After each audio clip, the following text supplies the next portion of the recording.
SC और OBC के जो स्टूडेंट है, ये शेड्यूल कास्ट के स्टूडेंट कम से कम 3 लाख के ऊपर स्टूडेंट को स्कॉलरशिप मिलती है और ओबीसी स्टूडेंट को कम से कम 2.5 लाख स्टूडेंट को स्कॉलरशिप मिलती है। ये एट्रोसिटी केसेस का मैंने जायज़ा लिया तो यहाँ 2021 में 2828 केसेस रजिस्टर हुई है। 2000 अपना 2828 और 21-22 में 2768 तो ये एट्रोसिटी की केसेस हुई है।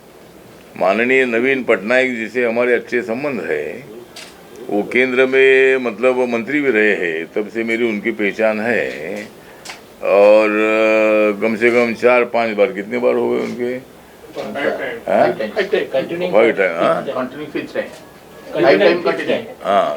फिफ्थ टाइम तो 5 बार मतलब वो यहाँ मुख्यमंत्री बनने का केंद्र के बाद, केंद्र में जब वो अटल जी की जो सरकार थी, वो सरकार में 98-99 में वो मिनिस्टर थे, कोयला मंत्री वगैरह वो थे और उसके बाद वो स्टेट में आ गए तो लगातार उनको मुख्यमंत्री पद मिला है। उनसे अपेक्षा है कि भाई जो दलित आदिवासी पर जो अत्याचार हो रहे हैं तो उसको कम करने के बारे में या ना हो अत्याचार, इसके लिए सरकार के तरफ से भी कोशिश होनी चाहिए।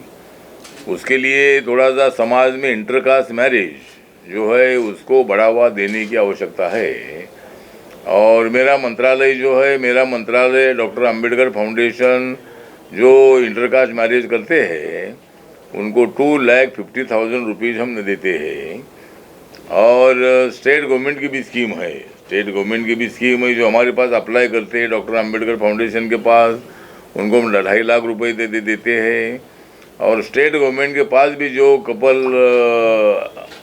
अप्लाई करते हैं उनको भी 2.5 लाख रुपए देने की स्कीम राज्य सरकार की है। तो ये स्कीम सरकार की अच्छी स्कीम है। तो जिस तरह मतलब इंटरकास्ट मैरिज का मैंने जानकारी ली तो 2021 में 1847 इतनी इंटरकास्ट मैरिज की केसेस है और 21-22 में 2428 इतने लोगों ने इंटरकास्ट मैरिज किए हैं। तो समाज को अगर जोड़ना है, समाज को अगर एक साथ लाना है तो इंटरकास्ट मैरिज में बढ़ावा देने की आवश्यकता है। तो मैं स्टेट गवर्नमेंट से निवेदन करना चाहता हूँ कि अगर समाज में सही जिस तरह जो इंटरकास्ट मैरिज को अगर बढ़ावा देना है तो अभी खाली लो मैरिजेस होते हैं, प्रपोज्ड मैरिज इंटरकास्ट नहीं होते हैं। तो अगर प्रपोज्ड मैरिज की संख्या बढ़ानी है तो एक कपल में से एक को सरकारी नौकरी देने का कोई स्कीम अगर सरकार बनाती है, राज्य सरकार, तो और भी हजारों की संख्या में इंटरकास्ट मैरिज हो सकते हैं। मतलब दोनों में से एक को नौकरी देने का अगर स्कीम अगर बनाई जाती है तो समाज एक हो सकता है। जिस तरह समाज में परिवर्तन भी हो रहा है, मंदिरों में प्रवेश भी दलितों को मिल रहा है, दलित आदिवासियों को, लेकिन आज भी दलित पर अत्याचार होते हैं। कल मैं जालोर में था, जालोर में राजस्थान में एक इंद्र मेघवाल नाम के 9 साल के बच्चे को एक टीचर ने थप्पड़ मारा और उनका पीने का पानी का मटका जो था उसको हाथ लगाया उन्होंने, इसीलिए उन्होंने ऐसा थप्पड़ मारा कि वो बच्चा 1 महीने के अंदर उनकी डेथ हो गई। मतलब 20 जुलाई को उनके ऊपर हमला किया गया था, मतलब उनको थप्पड़ मारी थी और 13 अगस्त को उस बच्चे की मौत हो गई। तो मैं कल उसी गांव में था, तो सुराना नाम का गांव है जालोर ज़िले में राजस्थान में, और वहाँ हमारे मंत्रालय के तरफ से 8,25,000 रुपये उस फैमिली को मदद देने का मैंने अनाउंस किया है। मतलब वो एट्रोसिटी एक्ट लगने के बाद वो पैसा मिलता है। बाकी हमारे पार्टी के तरफ से हमने 3 लाख रुपए देने की अनाउंसमेंट भी हमने की उस फैमिली के लिए। और जो टीचर को अरेस्ट किया है उनको कड़ी से कड़ी सज़ा होनी चाहिए, इसी तरह की भी मांग हमने की है। परिवार के साथ मैंने आधा पौना घंटा में उनके साथ था और ये अत्याचार की घटना ये बहुत बड़ी दर्दनाक है। आज भी टीचर ने बच्चों को गांव एक होना चाहिए इसे सिखाना चाहिए, देश एक होना चाहिए सिखाना चाहिए। तो देश में एकता निर्माण करनी है तो कास्टिज्म को खत्म करने की आवश्यकता है। और इसीलिए माननीय नवीन पटनायक जी को भी मेरा निवेदन है कि भाई ऐसा आप भी एक आधा प्रोग्राम बनाइए ताकि समाज मतलब एक साथ आ सके और उसके लिए भी मतलब काम करने की आवश्यकता है। और बाकी जो हमारे दिव्यांगजन जो है ये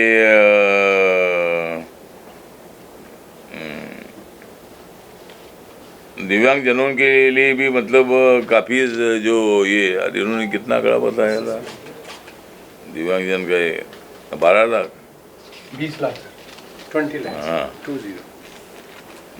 हाँ, तो यहाँ कम से कम जो दिव्यांगजन की संख्या जो है ये 12 लाख है।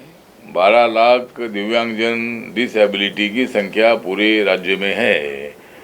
लेकिन जो पेंशन मिलती है वो पेंशन जो है ये 20 लाख लोगों को पेंशन मिलती है और उसमें ओल्ड एज के लोग हैं और ओल्ड एज के लोग भी हैं, विधवा महिलाएं भी हैं और डिसेबल भी लोग हैं। तो ऐसे 20 लाख लोगों को हर महीने को 500 रुपये मतलब ये मिलती है। लेकिन इसमें बढ़ोतरी करने की बहुत सारे लोगों की मांग है, तो उस पर ज़रूर हमारा मंत्रालय विचार कर रहा है कि भाई इसमें कोई बढ़ोतरी करने की आवश्यकता है। तो वो एक विषय है।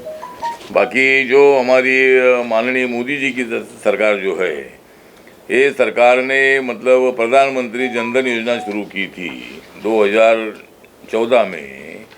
तो 8 सालों में कम से कम 46 करोड़ 25 लाख 46 करोड़ 25 लाख इतने लोगों के अकाउंट पूरे देश भर में खुल चुके हैं। 46 करोड़ 25 लाख और उड़ीसा में 1 करोड़ 91 लाख 20,000 1 करोड़ 91 लाख 20 करोड़ इतने लोगों के अकाउंट बैंक में खुल चुके हैं। प्रधानमंत्री मुद्रा योजना एक है। ये मुद्रा योजना 50,000 से लेकर 10 लाख तक का लोन बैंक से दिया जाता है और प्रधानमंत्री जी का आदेश है कि भाई विदाउट गारंटी विदाउट एनी मतलब वो जो लोन है हाँ वो देने का ये स्कीम है। तो ये स्कीम चालू हुआ 2015 में और अभी तक 36 करोड़ 33 लाख इतने नौजवानों को महिलाओं को लोन मिला है। 36 करोड़ 33 लाख लोगों को ये लोन मिला है। और उड़ीसा में 2 करोड़ 45 लाख 2 करोड़ 45 लाख 50,000 2 करोड़ 45 लाख 50,000 इतने लोगों को प्रधानमंत्री मुद्रा योजना का फ़ायदा उड़ीसा को मिला है। प्रधानमंत्री उज्ज्वला योजना एक है, गैस सिलेंडर की योजना।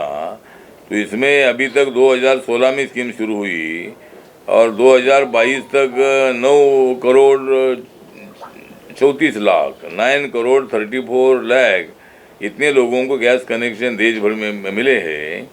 और उड़ीसा में 52 लाख 94,000 इतने लोगों को गैस कनेक्शन में मिले हैं।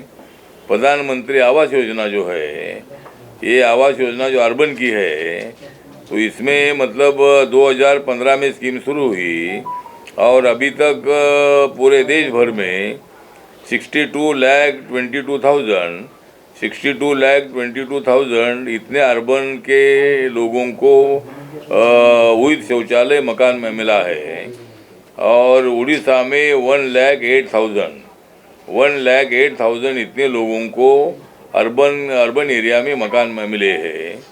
प्रधानमंत्री आवास योजना जो रूरल की है, इसमें पूरे देश भर में 2,40,36,000 इतने लोगों को मकान में मिले हैं। और उड़ीसा में 18 लाख लोगों को ये मकान में मिले हैं। प्रधानमंत्री जन आरोग्य योजना जो आयुष्मान भारत योजना, इसमें एक फैमिली को 1 साल के लिए मेडिकल ट्रीटमेंट के लिए 5 लाख रुपए दिए जाते हैं। तो इस स्कीम के अंतर्गत अभी ये स्कीम शुरू हुई 2018 में, तो अभी तक कम से कम 3 करोड़ 35 लाख 3 करोड़ 35 लाख इतने लोगों को इसका फायदा हुआ है। और उड़ीसा तो अभी तक उसको नया सर जी। और ये जो स्कीम है, ये स्कीम उड़ीसा में कुछ इम्प्लीमेंट नहीं हुई है अभी। वो क्यों नहीं हुई है वो, लेकिन ये इम्प्लीमेंट होनी चाहिए। यहाँ के लोगों को भी उसकी मदद मिलनी चाहिए। इसके बारे में मैं भी कोशिश करूँगा और उड़ीसा के लोगों को भी मदद मिलने की आवश्यकता है।